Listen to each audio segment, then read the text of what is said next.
सिडको प्रकल्प अधिसूचित झालेला आहे, परंतु वास्तविक बघता हा प्रकल्प सुरुवातीला ज्यावेळेस 2019ला माननीय देवेंद्रजी फडणवीस साहेब मुख्यमंत्री होते त्यावेळेस त्यांनी या संदर्भात बैठक घेतली होती आणि बैठकीनंतर अर्न्स्ट अँड यंग या कंपनीला अहवाल आर्थिक व्यवहार्यता तपासणी अहवाल तयार करण्यासाठी सांगण्यात आलं होतं।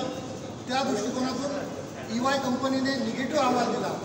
अनेक मुद्द्यांवर EY कंपनीने या संदर्भातली नकारात्मक माहितीचा अहवाल सिडकोला सादर केला। त्या सादर करण्यानंतर सिडकोच्या डायरेक्टर बॉडीने तो प्रस्ताव शासनाला पाठवला आणि जालना खडपुडी प्रकल्प हा रद्द झाला। नंतरच्या काळामध्ये काही भूमाफियांनी एकत्रित येऊन परत सिडको जालना प्रकल्प कार्यान्वित करण्यासाठी हालचाली सुरू केल्या आणि त्यानंतर KPMG कंपनीकडून अहवाल तयार करण्यात आला आणि 19ला रद्द झालेला प्रकल्प परत एकदा नोटिफाय करण्यात आला। या संदर्भात भूमाफियांनी जालना शहरामध्ये शेतकऱ्यांकडून कवडीमोल भावाने जमिनी घेतल्या आणि सिडको प्रस्तावित करण्यासाठी शासनाला सादर केलं। आमची मागणी अशी आहे की या भूमाफियांची SIT मार्फत चौकशी करावी। मी माननीय मुख्यमंत्री महोदयांना या संदर्भात पत्र दिलेलं होतं। माननीय मुख्यमंत्री महोदयांनी याची तात्काळ दखल घेऊन मुख्यमंत्री सचिवालयाने या संपूर्ण प्रकरणाचे चौकशीचे आदेश दिलेले आहेत।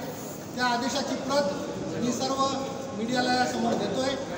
आमची मागणी अशी आहे की जवळपास 900 कोटी रुपये सिडकोचे हे भूमाफिया आणि हे काही धनदांडगे उद्योजक यांच्या घशात न घालता शासनाचे पैसे वाचवावे, कारण तो जालन्याचा खडपुडीचा प्रकल्प हा कुठल्याही दृष्टीने फिजिबल नाही। EY कंपनीचा फिजिबिलिटी रिपोर्ट हा पूर्णपणे नकारात्मक आहे।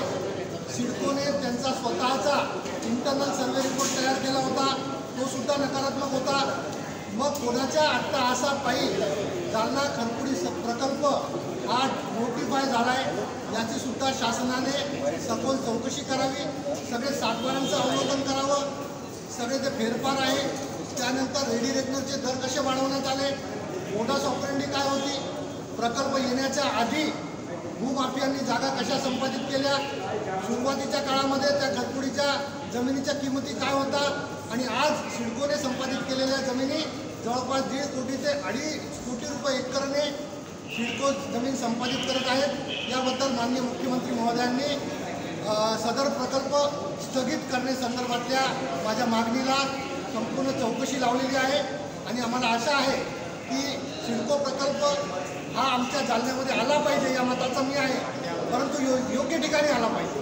प्रॉपर व्यवहार्यता अहवाल तपासणीनंतर ज्या ज्या गोष्टी पुढे येतील त्या दृष्टिकोनातूनच सिडको प्रकल्प आला पाहिजे, अन्यथा 900 कोटी रुपये या भूमाफियांच्या घशात जाणार आहे याची काळजी शासनाने घ्यावी। मी माननीय मुख्यमंत्री महोदयांचा आभार व्यक्त करतो की त्यांनी या संदर्भात चौकशी लावली आणि या चौकशी नंतर स्पष्ट होईल की त्या ठिकाणी खडपुडीला सिडको प्रकल्प हा फिजिबल नाही आणि हा प्रकल्प तात्काळ स्थगिती मिळाली पाहिजे आणि ज्या ज्या भूमाफियांनी या संदर्भातला जो जमिनीचा गैरव्यवहार केलेला आहे त्याची चौकशी झाली पाहिजे। महामंडळ आहे, सर्वात श्रीमंत असलेला महामंडळ आहे। तुम्ही जो एकत्रित प्रकल्पाचं बोलताय त्यामध्ये भ्रष्टाचार दिसतंय, याच्यामागे कोणी आका आहे का? हे भूमाफिया जालना शहरातील भूमाफियांनी केलेलं कट कारस्थान आहे।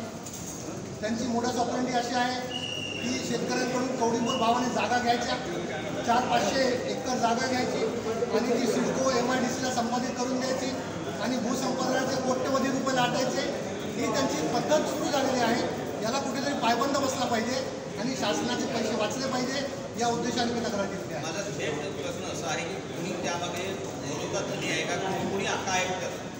याच्या मागे बोलविता धनी कोण आहे, यांचा आका कोण आहे, हा विषय शासनाने चौकशीच्या नंतर लोकांसमोर येईलच।